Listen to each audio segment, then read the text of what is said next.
Okay, so welcome to this deep dive into a concept that's really like the bedrock of Tibetan Buddhist philosophy, and that is the two truths. Yeah, it's a pretty fundamental idea. Yeah, so we're not just talking about some abstract theory here, right? This is really a way of looking at reality itself, understanding knowledge, even how enlightenment is even possible. Absolutely. And I think for anyone who's into philosophy, especially philosophy of religion, what's really striking is how much agreement there is between these different Tibetan Buddhist schools. Okay, so we're talking like Nyingma, Kagyü, Sakya, and Gelug, right? Yeah, exactly. All four of those major schools, they all trace their lineage back to this school of thought called Prasangika Madhyamaka, and they all consider Kandrakirti like the definitive interpreter of Nagarjuna's original theory of the two truths. So there's like a common foundation, a shared starting point. Yeah, a real common ground, you could say. But okay, knowing how philosophical debates can get, especially with different schools and interpretations, I'm guessing there's some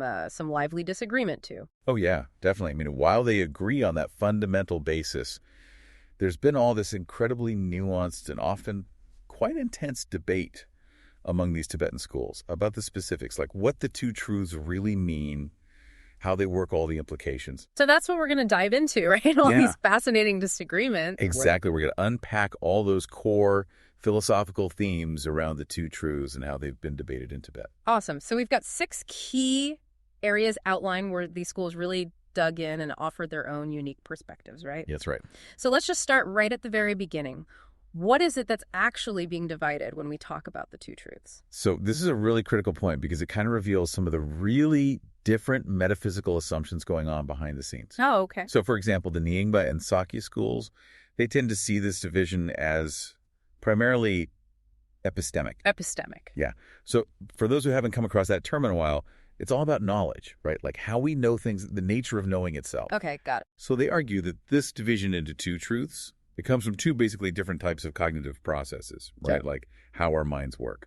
One is erroneous, and that leads to our understanding of what they call conventional truth. Okay. And the other is non-erroneous, and that lets us perceive ultimate truth. So it's like how we're engaging with the world that creates the split between the two truths. Yeah, exactly. It's about the nature of our knowing itself. Yeah, and there's this figure, Longchen Rabjam. He was really important in the Nyingma tradition. Okay. And he actually said that, you know how reality can be analyzed into 5 ontological categories? Right, like different ways things exist. Exactly. But he said that the two truths, they basically encompass all of those. Okay. But the real point he was emphasizing was that this division, it comes from whether our cognitive processes are, ultimately messed up or not, like whether they're fallacious or non-fallacious. Okay, so the messed up ones, they create our experience of conventional truth, like all the everyday stuff we experience. That's right. All the sort of ordinary phenomena of the world. And then the clear ones, the non-fallacious ones, those lead us toward ultimate reality. Yeah, exactly. That's how they see it. So the subject, like our minds, is the main thing that distinguishes the two truths, right? And that then leads to the objects we perceive. Exactly. It's a very subject-driven distinction, you could say. Okay, that's interesting. So how does that contrast with the Gelug school? So the Gelug school, they have a very different view. Uh-huh. They say it's not primarily about our cognitive processes, but about the objects of knowledge themselves. The objects themselves. Yeah, and they say that every single phenomenon, it has 2 distinct natures. 2 natures. Oh, that's a big difference. Yeah, it is. And this is what they call the two-nature theory. Okay. So they say every phenomenon has this conventional nature, which is also called nominal. Okay. And this conventional nature, they say it's unreal deceptive in a way because it appears to exist independently, but it doesn't really. Right. Okay. And then at the same time, they say everything also has an ultimate nature. Okay. And that ultimate nature is real and non-deceptive. So for them, the two truths reflect these 2 aspects that are present in everything we can possibly know. Exactly. So while the Nyingma focus is on how we perceive things, right, the Gelug focus is on the things themselves and saying they have this built-in duality. Yeah. And the founder of the Gelug school, Tsongkhapa, he actually quotes this Buddhist scripture called the Pittaputra Samagama Sutra Oh, okay. to support this idea of 2 objects of knowledge. So right out of the gate, we're seeing this fundamental disagreement that shapes everything else. Definitely. Now, our outline also mentions etymological analysis, so looking at the origins and meaning of the words used for the two truths. Was that a big point of debate? Yeah, so etymological analysis, that's called Bishad in Tibetan, and it was definitely something they talked about, but the source material doesn't go into a ton of detail about it. Okay. It seems like the main focus was on the philosophical meaning rather than just the linguistic roots. Got it. So let's move on to the definitions of the two truths. This seems like another area where things could get pretty interesting. Yeah, for sure. So was the debate mainly about whether the definitions were subjective, like residing in the knower, or objective, like inherent in the thing being known? Absolutely. That's a key point of contention. Okay, so let's start with the Nyingma school again. How do they define the two truths? So for Nyingma, they define conventional truth as all those unreal phenomena that seem real to us because of our messed up cognition, Mm-hmm. the way ordinary beings perceive things. Okay. And then ultimate truth is defined as reality that goes beyond thought and language. Okay. It's what appears clearly and accurately to the non-erroneous cognition of enlightened beings. So again, it comes back to the type of mind we're using, right? Exactly. Diluted or flawed for the conventional world, and then clear and accurate for ultimate reality. Yeah, that's the basic idea, but it's worth pointing out that another Nyingma philosopher, Mipham Rinpoche, he offered a slightly different definition. Oh, okay. One that leans more towards the ontological side of things. So less about the perceiver, more about what's being perceived. Yeah, he said that ultimate truth is what holds up under analysis, when you really examine it with reason, Okay. whereas conventional truth doesn't. So it's about whether the thing itself is stable or not, whether it can withstand scrutiny. Yeah, exactly. Okay, so we've got Nyingma. What about the Kagyü school? What's their take on the definitions? So Kagyü, they have a kind of contrarian view on this. They argue that actually the Indian Buddhist schools, they pretty much agreed on the basic definition of the two truths. Wait, really? So they're saying all those different Indian schools, they were all on the same page? Yeah, that's what Kagyü says. And they say the real disagreement was about the examples. The examples, so like what specific things actually fit those definitions? Exactly. And they say that these lower schools, sometimes they would mistake their own philosophical ideas for ultimate truth. Okay. And then the Prasangika school, which is the one all the Tibetan schools follow, they had to come in and correct that. So Kagyü is saying Prasangika wasn't really introducing a totally new definition. No, they're saying it was more about clarifying the distinction between the definition and the example. More like a teaching tool then. Exactly. So for Kagyü, the main definitions were already out there. The real work was just showing people how to apply them correctly. That's right. Okay, what about Sakya? What do they say? Sakya, they really emphasize the subjective side of things. Okay. They say the distinction between the two truths, it lies in what they call mere mind. Mere mind. Yeah, it's about the different perspectives of the ignorant versus the wise. Okay. And one of their key figures, Garampa, he argued that the object itself isn't actually divided into two truths. It's all in the mind of the observer. Yeah, he said the division is in the modes of apprehension, so like mistaken versus unmistaken ways of perceiving. Diluted versus undiluted states of mind. Exactly. So for Sakya, the dividing line isn't out there in the world, it's internal. Yeah, it's all about how we're seeing things. And lastly, what about Gelug? How do they define the two truths? So Gelug, as we've seen, they really lean toward the objective side and their two-nature theory. Right, so they're going to define it in terms of those inherent natures they talk about. Exactly. They say conventional truth is tied to the conventional nature of objects, and ultimate truth is tied to the ultimate nature. Okay, so we've got this whole spectrum here from the very subjective to the very objective. Yeah, that And it's all based on these really different philosophical assumptions. for sure. Now, the next area we're going to look at is enumeration. So was there disagreement about whether there's actually one truth or two? Yeah, this is where it gets interesting because even though it's called the two truths, several schools lean towards a more monistic view. Monistic, so like ultimately there's just one reality. Yeah, that's right. And Sakya, Nyingma, and Kagyü, they all kind of express this idea. Okay. They say truth itself isn't really divisible. Okay. The two truths are more like different perspectives on the same reality, not two separate things. So the two is more of a way of talking about it, a teaching tool, rather than a statement about reality itself. Exactly. And a key Sakya figure, Sakya Chogden, he said the twofold truth, it's based on the difference between mistaken and unmistaken cognition. Again, it comes back to how we're knowing. Yeah.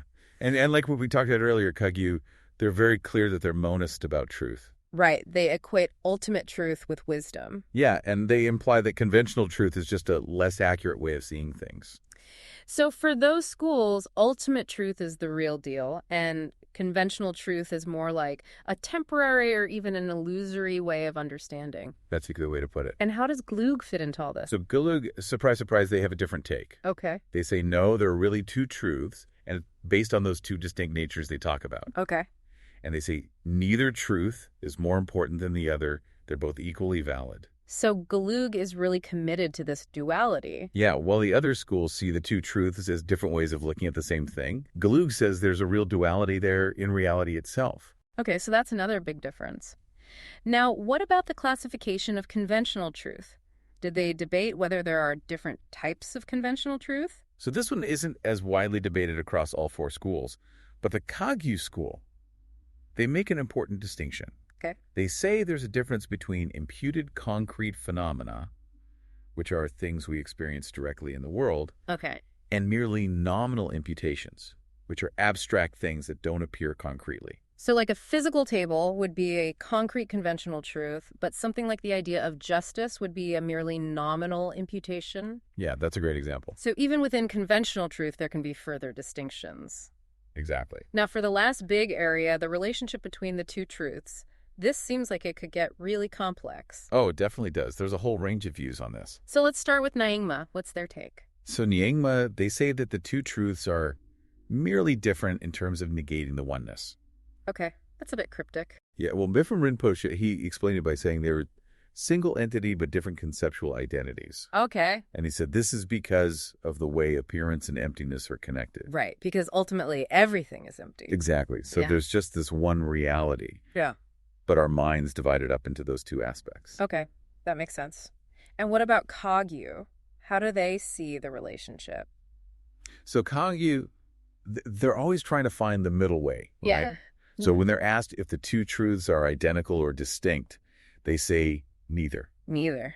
Wow, okay, that's a tough one. I know, right? It's like they're walking a tightrope. So how do they justify that? Well, they have a few arguments. Mm-hmm. One is based on the perspective of what they call childish beings. Childish beings. Yeah, people who haven't realized ultimate truth yet. Okay. So from their perspective, the world seems very real and separate from emptiness. Right. But they also don't see them as two completely different things because they haven't fully grasped emptiness. Okay. Then there's the perspective of enlightened beings who are in meditative equipoise. So for them, the world of appearances doesn't manifest in the same way. So the two truths don't appear identical to them. Right. But they also don't see them as truly separate either. Okay. And then Kagyü also has this relational argument. Okay. They say ideas like real and unreal, they depend on each other for their meaning. So the two truths can't be totally identical, but they can't be totally separate either. Exactly. It's a very subtle point. So Kagyü is basically saying it's way more complicated than just saying they're the same or different. Yeah, they're trying to go beyond those simple categories. Okay, now what about Sakya? How do they approach this? So Sakya, they see the two truths as definitely distinct. Okay. And this is because they correspond to different states of mind. Okay. So conventional truth is the realm of ignorance and all our conceptual stuff. Okay. And ultimate truth is the realm of wisdom and direct non-conceptual experience. So there's no overlap between them. Right. And they use this analogy of someone with cataracts who sees these hairs falling in front of their eyes. But someone with normal vision doesn't see that.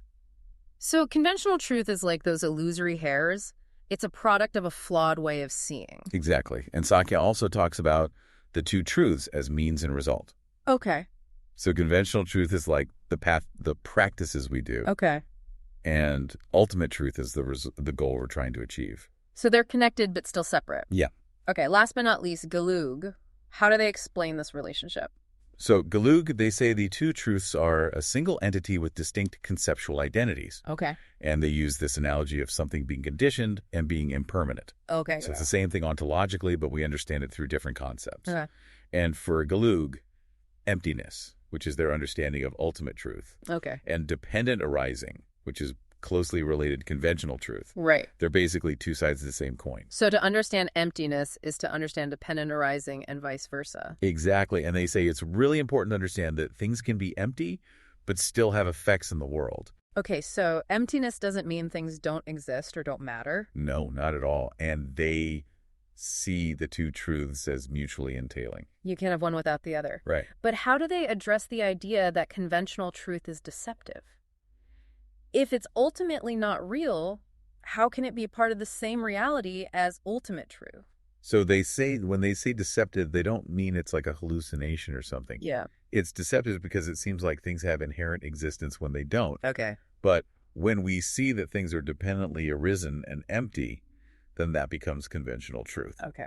They also use Candrakirti's work to answer the objection that if emptiness is the ultimate truth, then there's really just one truth. Okay. And they explain that even nirvidya, the state of liberation, is considered truth in worldly conventions. No. Because it's a state that's not deceptive, unlike our normal experience of suffering. So for Gelug, the two truths are really intertwined, they support each other, and point to the same underlying reality. Yeah, that's a good summary. So wow, we've covered a lot of ground here.